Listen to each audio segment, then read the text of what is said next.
돈과 행복에 대한 의견이 늘 분분하게 등장하지요. 돈으로 행복을 살 수 있다 이렇게 접근하는 주장하고 돈으로 행복을 살 수 없다 이렇게 접근하는 주장이 늘 대립되고 있습니다. 여러분들은 어떤 생각에 동의하시나요?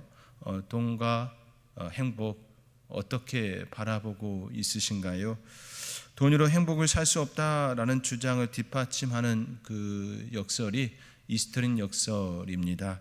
이스터린 역설이란 인간이 기본적인 욕구를 충족할 수 있는 일정한 소득 수준이 되면 돈이 행복에 영향을 줄 수 없다라는 그런 주장입니다. 이 주장은 1974년 미국의 펜실베니아 대학에서 리처드 이스터린 교수가 일본 사회 연구한 끝에 발표했습니다. 제2차 대전 후 1950년부터 1970년까지 일본 사회에 대한 연구였고요. 일본의 국민소득이 7배나 뛰었지만 삶의 만족도는 오히려 떨어졌다였습니다. 그래서 이 조사 결과 돈으로 행복을 살 수 없다라는 주장을 그가 펼치게 되었습니다. 시간이 지나고 조사 방법이 발전되고 자료가 축적되면서 이스터린 역설에 대한 반론이 또 제기되었습니다.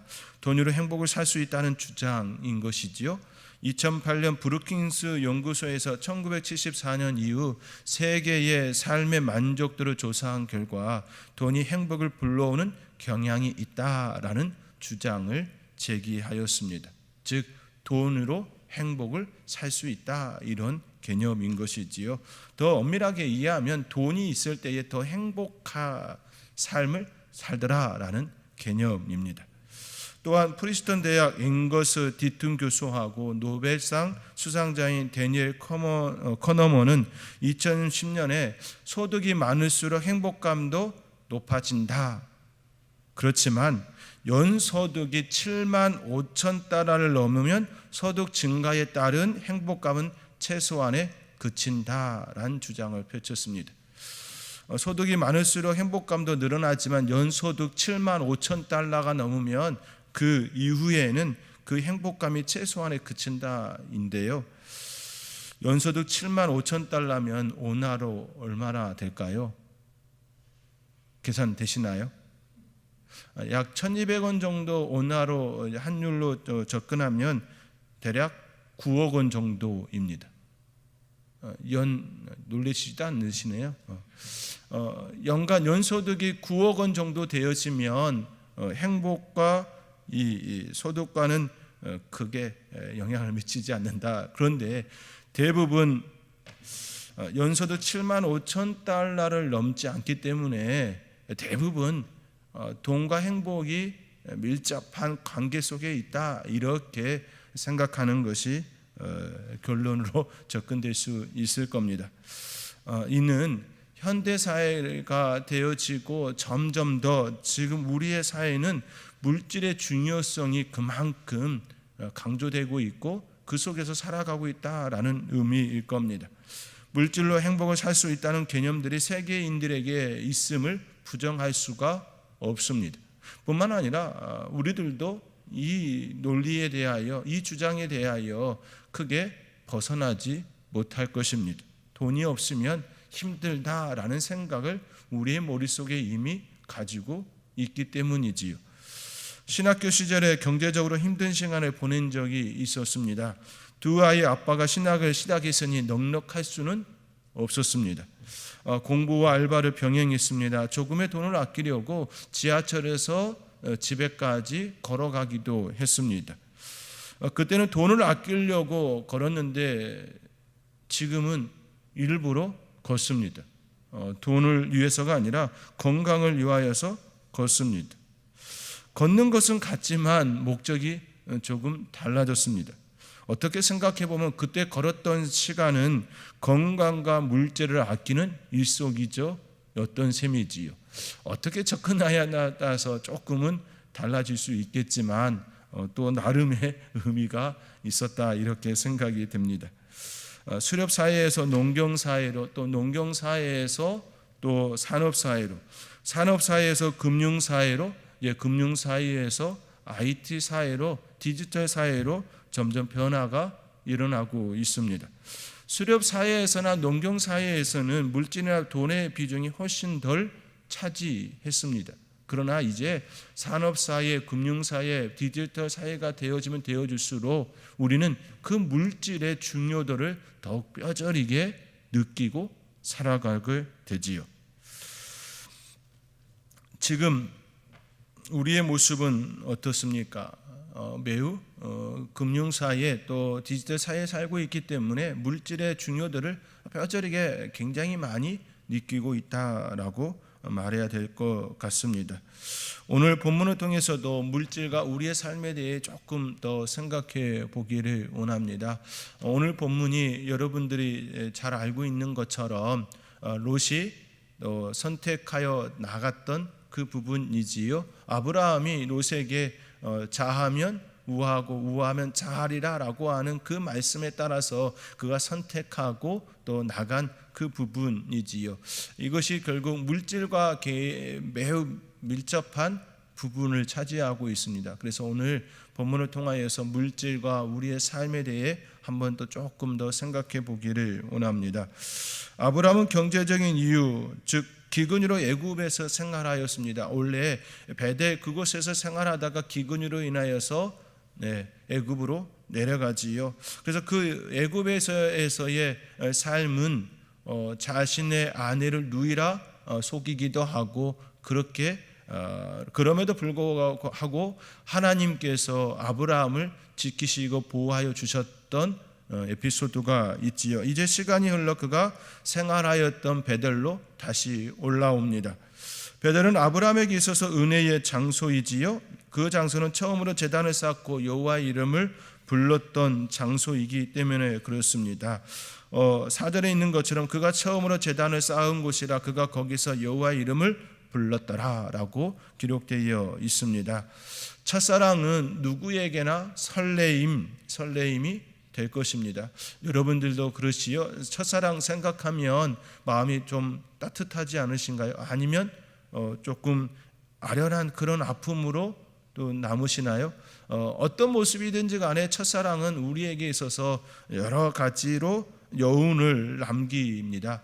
그만큼 첫사랑이 가지는 의미가 크다라는 것이겠지요. 신앙도 마찬가지일 겁니다. 처음 하나님의 사랑을 느꼈던 곳, 눈물과 콧물 흘리면서 내가 죄인임을 깨닫고 그렇게 하나님의 이름을 불렀던 그 감격, 그때를 우리는 쉽게 잊을 수가 없습니다. 우리의 삶이 힘들고 거칠고 어려움 속에 머물렀을 또 그때를 더 생각하는 건 하나님께서 나를 되돌아보셨고 하나님께서 나를 사랑하셨다라는 그 마음이 나에게 더욱더 있기 때문일 겁니다. 아브라함에게 있어서도 베델은 그러한 곳입니다. 그가 다시 그곳으로 올라온 것은 어쩌면 신앙의 기소 본능과 같은 형태가 아닌가 싶습니다. 그가 하나님께 제단을 쌓았던 그곳, 다시금 그곳으로 올라온 그 모습인 것이지요. 여러분에게 있어서 신앙의 기소 본능이 작용되는 곳, 그곳은 어디십니까? 여러분들이 어렵고 힘들고 낙심되어질 때에 여러분들이 찾아가는 신앙의 기소 본능이 되는 곳, 그것은 어디십니까? 한번 오늘 본문 말씀 잠깐 사이드로 접근해 보셨으면 좋겠습니다. 저는 선도교회가 여러분에게 은혜의 장소, 기도의 장소, 설레임의 장소가 될 수 있기를 간절히 소망하고 있습니다. 그럼에도 불구하고 여러분에게 각자의 또 나름의 이러한 장소가 있을 것입니다. 그 장소, 그것을 통하여 여러분에게 늘 새로운 힘이 솟아날 수 있기를 또 소망합니다. 그곳을 향할 수 있다라고 하는 건 축복인 것이지요. 저는 그것이 선도교회가 되기를 원하고 또 하나님의 말씀, 성경이기를 간절히 소망합니다. 그 은혜가 여러분 가운데 있기를 소망합니다. 아브라함이 베델에 올라온 이후 그들의 재산은 점점 불어났습니다. 아브라함은 조카 롯과 함께 지금까지 동행한 삶을 살았지요. 갈대아 우르에서부터 시작하여 지금까지 동행하였습니다. 동행하는 이가 있다는 것은 서로에게 힘이고 의지의 대상이 됩니다. 그러나 지금은 함께 가기에는 너무 커졌습니다. 종과 가축이 한 공간에 머물기에는 너무 그들의 재산이 많아졌습니다. 그들에게 주어진 환경에서는 이제는 다툼만 일어날 상황입니다. 자원이 부족하면 거기에는 치열한 경쟁이 일어날 수밖에 없지요. 어릴 적에 뛰어다녔던 마을이나 동산, 고향에 가면 매우 적다, 작다 이런 느낌을 받은 적이 있었을 것입니다. 마을이나 동산, 고향은 그대로인데 우리가 성장한 결과로 인하여서 그러한 곳들이 작게 보이고 또 좁게 보이는 것이지요. 우리의 성장으로 인하여 그것들이 작아 보이는 것입니다. 우리가 어릴 적에는 그 동산이나 마을이나 동네가 매우 컸지요. 한참 뛰어가도 그 넓은 그런 곳이었습니다. 그러나 우리의 성장과 함께 그곳들이 작게 보이는 것이지요. 지금 아브라함과 롯이 그 상황이 된 것입니다. 그리고 그 땅에는 그들만 있었던 건 아니지요. 7절 말씀에 보면 7절 하반절에 또 가나안 사람과 브리스 사람도 그 땅에 거주하였는지라 라고 되어 있습니다. 결국 그 땅에 그들만 존재하는 것이 아니라 가나안 사람과 브리스 사람도 그 땅에 있었기 때문에 한정된 자원 속에서 살아가야 합니다. 그러므로 그들이 점점 많아졌고 풍성해졌기 때문에 함께 있기에는 어려운 상황이 되어진 것이죠. 그곳에 그들이 서로 싸우는 형국이 되어졌습니다. 서로 싸우는 모습으로 인하여 이제 그들이 더욱더 싸우게 되어지면 가나안 사람과 브리스 사람의 먹잇감이 될 것은 불보듯 뻔한 일일 것입니다.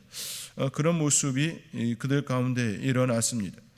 먹을 수 있는 파이는 한정되어 있는데 먹어야 하는 사람이 많으면 적게 먹거나 누군가는 독식하여 못 먹는 경우가 자주 발생합니다. 적게 먹고 사이좋게 지내면 좋겠지만 인간의 본능적으로 그것을 잘 허용하지 않지요. 누군가가 많이 먹고 배불려 합니다. 금융위기가 오기 전에 우리나라에 15개의 은행이 있었습니다. 그러나 견디지 못하고 많은 은행들이 구조 조정이 일어나서 현재는 5개로 조정되었습니다. 금융위기 이후에 현재 금리는 저금리입니다. 15개가 있었던 그때는 고금리, 그 전에 더 많은 고금리의 시대를 살았습니다. 그런데요, 지금 올해 우리 은행의 순이익이 얼마인지 아십니까? 1분기 순이익이 2조 6천억 원입니다. 이것이 작년과 대비해서 떨어진 금액입니다. 올해 코로나19로 인하여서 더 어려운 상황이 되어져서 더 떨어졌지만 그들의 순이익이 2조 6천억 원입니다. 그런데요, 15개가 있었던 그때에는 이보다 더 순이익이 형편없었습니다. 고금리였음에도 불구하고 그때 더 힘든 이익금이었습니다. 15개에서 5개로 줄어든 그 결과 파이가 여전하지만 파이는 그대로 있지만 이것을 나눠 먹는 은행들이 작아졌기 때문에 그것을 취하는 이익금은 많아진 것이죠. 갖게 된 파이가 더 커졌다라는 개념입니다. 이처럼 한정된 자원이나 자원 부족은 갈등을 일으키고 치열한 경쟁 속에 누군가는 떠나야 하는 아픔이 계속 전제되지요. 특히나 아브라함과 롯이 계속 싸운다면 결국 이득은 가나안 사람과 브리스 사람이 얻게 될 것입니다. 그리하여 아브라함이 서로 헤어질 것을 롯에게 제안합니다. 아브라함은 매우 현명한 생각을 한 것입니다. 사람이 만날 때도 중요하지만 헤어질 때도 중요하지요.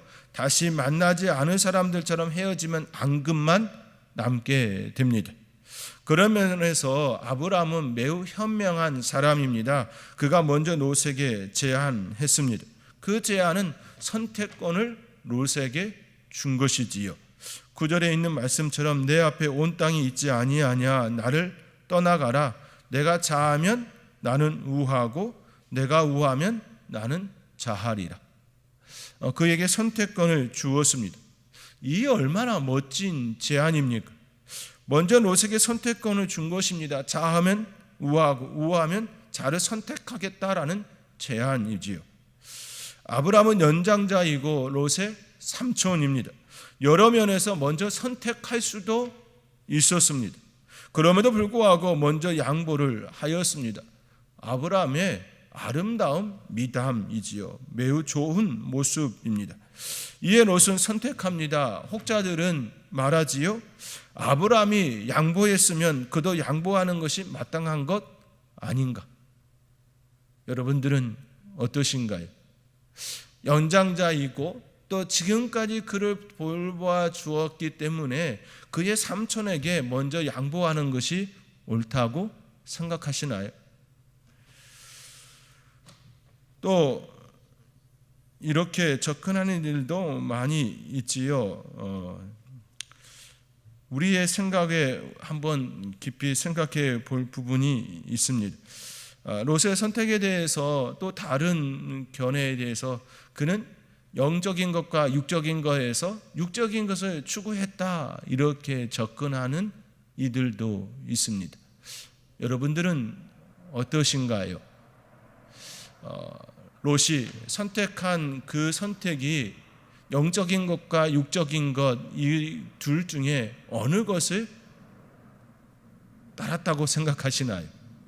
육적인 것을 따랐다, 이렇게 생각하시나요?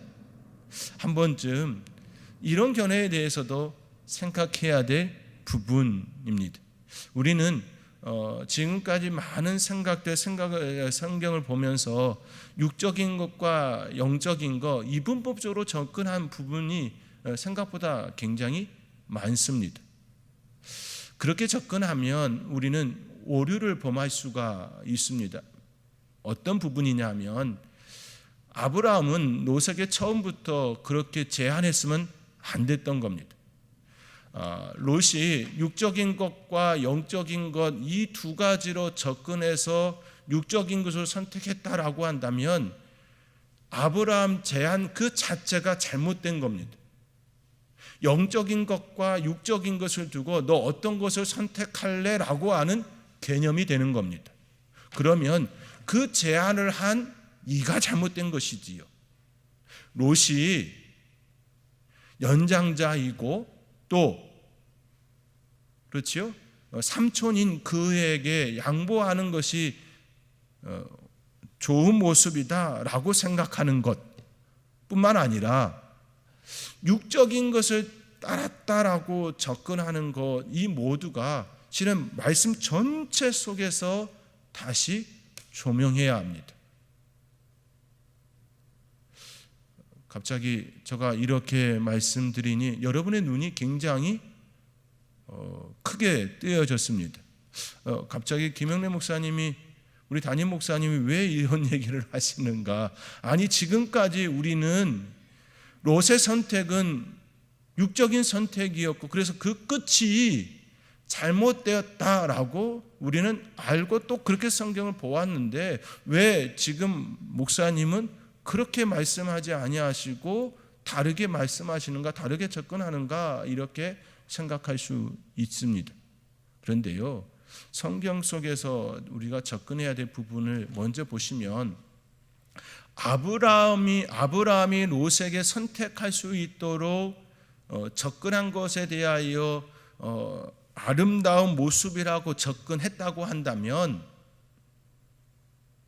롯의 선택도 영적인 것과 육적인 것으로 접근해서는 안 되는 것이지요. 애당초 아브라함의 제안 그 자체가 잘못되어졌기 때문입니다. 그러므로 그렇게 접근하는 건 바른 성경 해석의 관점이 아닙니다. 그러므로 우리는 다시금 오늘 본문의 말씀을 생각해야 하는 것이지요. 이렇게 접근할 수도 있습니다. 롯의 선택, 아브라함에게 양보하지 않고 그가 선택한 이유는 여러 가지로 접근해 볼 수 있는데요, 이렇게 접근해 볼 수도 있습니다.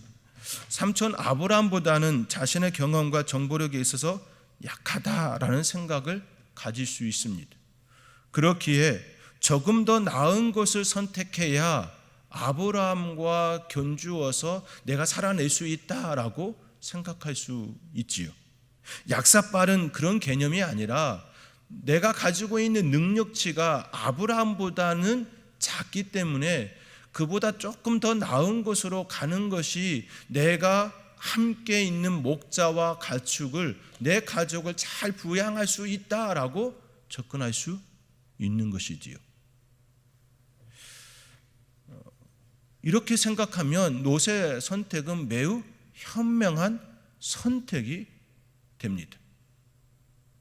그렇지 않나요? 제가 너무 억지스럽게 설명하는 것처럼 보이시나요? 또요, 우리의 모습 속에서 이런 것들을 깊이 또 생각해야 될 부분일 겁니다. 혹자는 아브라함이 롯에게 선택권을 주었을 때에 하나님의 약속을 그가 온전히 접근하지 못했다라고 접근하는 이들도 있습니다.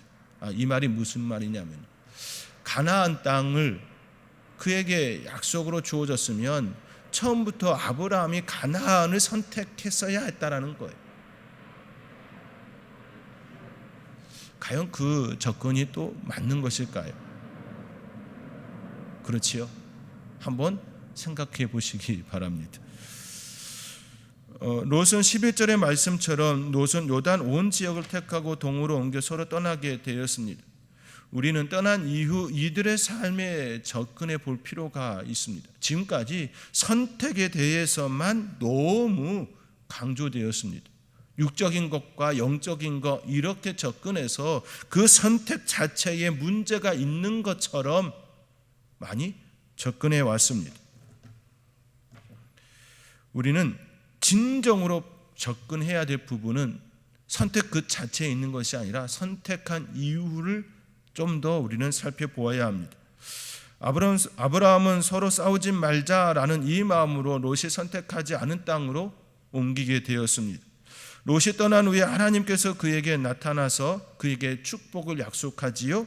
14절과 15절, 오늘 읽지 않았지만 14절과 15절의 말씀입니다. 우리 성경으로 함께 읽겠습니다.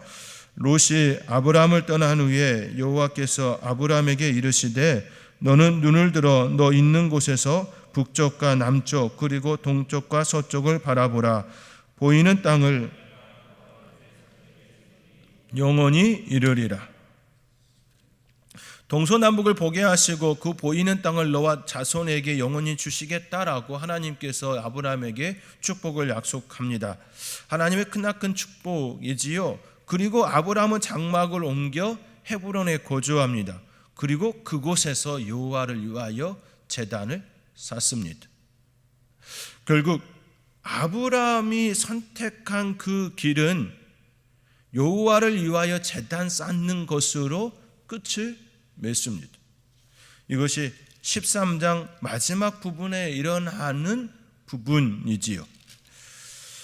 18절입니다. 이에 아브라함이 장막을 옮겨 헤브론에 있는 마므레 상수리 수풀에 이르러 거주하며 거기서 여호와를 위하여 제단을 쌓았더라.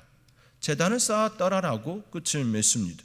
그런데 그 전에 보시면 마므레 상수리 수풀에 이르러 거주하여라고 되어 있습니다. 상수 수풀에 이르렀다라고 하는 것은 그들에게 녹초가 있다라는 것이지요. 그들에게 먹을 것이 있는, 쉼이 있는 그런 공간이 있었다라는 겁니다. 결국 자하면 우하면 어느 곳이든지 먹고 살 수 있는 그런 공간이 있었다라는 겁니다. 그렇기 때문에 자했느냐 우했느냐 자했느냐가 중요한 것이 아니라 그 끝, 그들이 무엇을 따라갔느냐입니다. 결국 아브라함은 여호와를 위하여 거기서 제단을 쌓은 것을 추구하며 나아가지요. 그런데 롯의 모습은 어떻습니까? 그가 차지한 땅은 육안으로 보기에 분명히 좋은 땅 맞습니다. 우리 10절입니다. 우리 함께 10절의 말씀 읽겠습니다.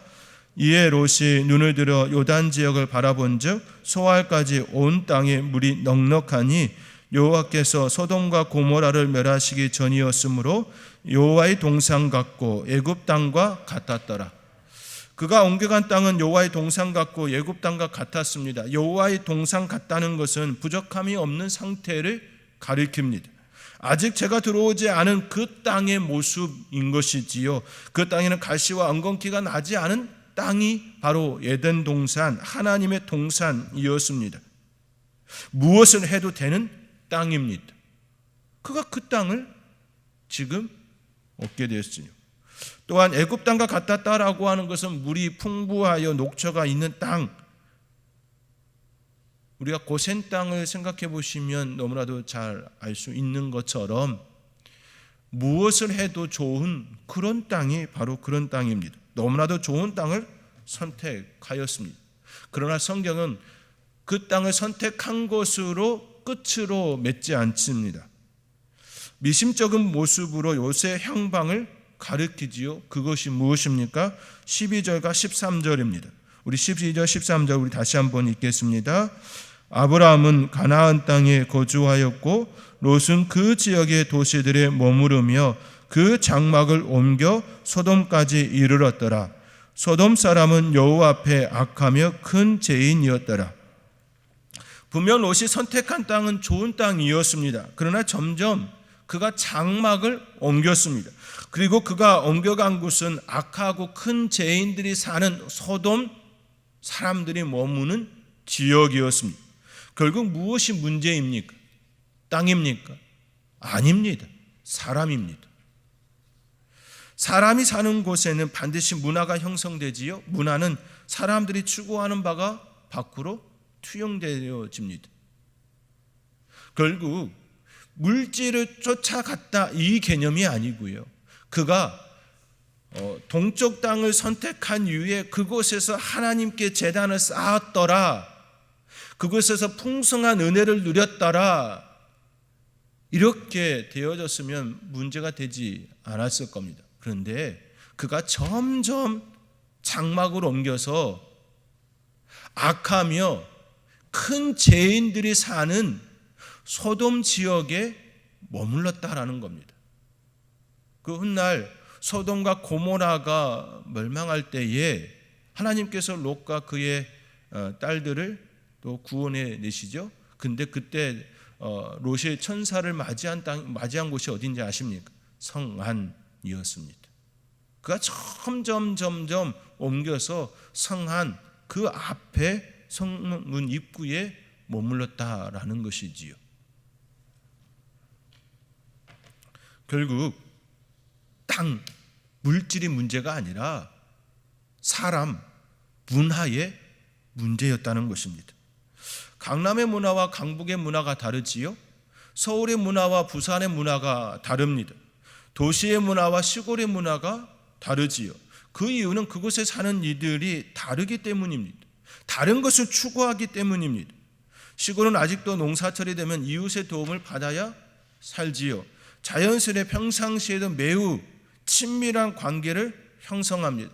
옆집에 숟가락이 몇 개인지 젓가락이 몇 개인지 그 자녀가 무엇을 하고 있는지 거의 다 잘 알고 있는 사이들입니다. 그러나 도시의 문화는 그렇지 않습니다. 옆집이 궁금해하지 않습니다. 그들이 누가 사는지 자녀가 어떻게 되었는지 전혀 관심이 없습니다. 아니 관심을 갖지 않아도 전혀 삶에 지장이 없습니다.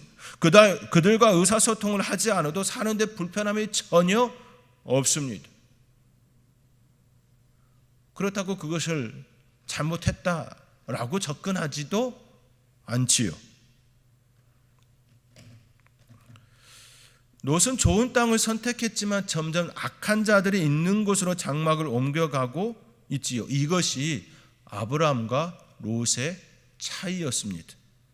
자연스레 롯은 소돔 사람들의 문화에 반응하게 되었습니다. 설령 롯 자신은 아브라함처럼 신앙을 지켰다 할지라도 그와 함께하는 목자들, 그와 함께하는 딸들은 자연스레 영향을 더욱 받았을 겁니다. 이것이 바로 롯의 문제였던 것입니다. 우리는 롯의 선택을 두고서 물질을 따라갔기 때문에 잘못된 선택이다, 또는 아브라함처럼 양보하지 않았기에 옳지 않다라고 생각하거나 말할 때가 있습니다. 그러나 이렇게 접근하는 것은 성경이 말하고자 하는 포인트, 그 포인트가 잘못 접근된 것이지요. 성경은 물질 그 자체에 문제가 있다라고 접근하지 않습니다. 물질도 하나님께서 만드셨습니다. 그리고 그 물질들을 잘 다스리라고 우리에게 명령하셨습니다. 물질이 악하다면 하나님께서 우리에게 주셨잖아요. 그러면 하나님이 악한 분이신 겁니다. 좋은 땅을 옮겨간 롯이 잘못되어졌다라고만 접근한다면 애당초 그 좋은 땅을 만드신 하나님께서 잘못하신 겁니다. 그분이 악한 겁니다. 근데 그렇지 않지요. 점점 옮겨가고 결국은 소돔 사람 악하며 큰 죄인 그들과 함께 머무르며 그들의 문화 속에 동화되어져 간 그 모습이 악한 겁니다. 그것이 잘못된 것입니다. 그러므로 물질 그 자체를 가지고 이렇다 저렇다 말하는 것은 잘못된 접근입니다. 예수님께서도 가이사의 것은 가이사에게, 하나님의 것은 하나님께 드리라고 말씀하셨습니다. 세상 물질에 대하여서도 인정하시고 하나님께 마땅히 가져야 될 물질관에 대해서도 말씀하신 것이지요. 달란트 비유와 열무나 비유 역시 물질에 대한 접근입니다. 그러므로 우리는 물질 그 자체를 가지고 논하기보다는 물질에 대하여서 어떤 생각을 가지고 있느냐, 어떤 마음으로 그것을 바라보고 있느냐, 이것이 더 중요하다라는 것입니다. 그것을 보는 관점 중에 하나가 사회 문화인 것이지요. 사회 속에서, 세상 속에서 형성되어진 그 가치관, 이것이 하나의 보는 시각이지요. 그러므로 우리가 진정으로 생각해야 할 것은 물질 그 자체가 아니라 어떤 눈으로 볼 것인가, 어떤 마음으로 다가갈 것인가, 이것이 더 중요하다는 사실을 기억하시길 바랍니다. 결국 롯은 동쪽을 선택한 후 계속해서 소돔 도시로 향하였고 그것이 그에게 문제가 되었습니다. 사랑하는 성도 여러분, 물질은 매우 중요합니다. 그보다 더 중요한 것은 그 물질을 둘러싼 환경과 분화입니다. 그리고 그것을 바라보는 나의 사고와 접근 방식입니다. 물질을 얻기 위해 점점 더 악한 환경과 문화에 젖어든다면 그것은 결코 옳지 않는 바람직한 삶이 될 수가 없습니다. 그러므로 우리는 다시금 오늘 본문의 말씀을 통하여 깊이 생각해야 합니다. 물질 그 자체를 옳고 그름으로 접근하기보다는 내가 진정 하나님의 눈으로, 하나님의 마음으로 접근하고 있는가, 또 그 속에서 나는 진정 그리스도인으로 바른 삶을 살아내고 있는가, 이것을 고민하며 또 하루의 삶을 멋지게 살아낼 수 있는 저와 여러분이 될 수 있기를 주님의 이름으로 축원드립니다. 기도하겠습니다. 사랑의 하나님, 아브라함과 롯의 아름다운 이별, 아름다운 미담의 모습을 봅니다. 그렇지만 그 끝은 달랐음에 또 우리가 생각합니다. 하나님, 롯이 소돔으로 향하였던 그 발걸음, 우리의 발걸음이 되지 않기를 원합니다. 하나님, 아브라함처럼 물질의 축복을 받으면 더 받을수록 여호와의 이름을 높여드리는, 하나님께 제단을 쌓는 그 모습으로 살아갈 수 있게 하여 주옵소서. 그리하여 물질의 풍요함 속에서도, 넉넉함 속에서도 오히려 우리의 신앙이 더욱 돈독해지는 믿음의 사람 되게 하여 주옵소서. 이 모든 것 감사하고 예수님의 이름으로 기도하옵나이다. 아멘.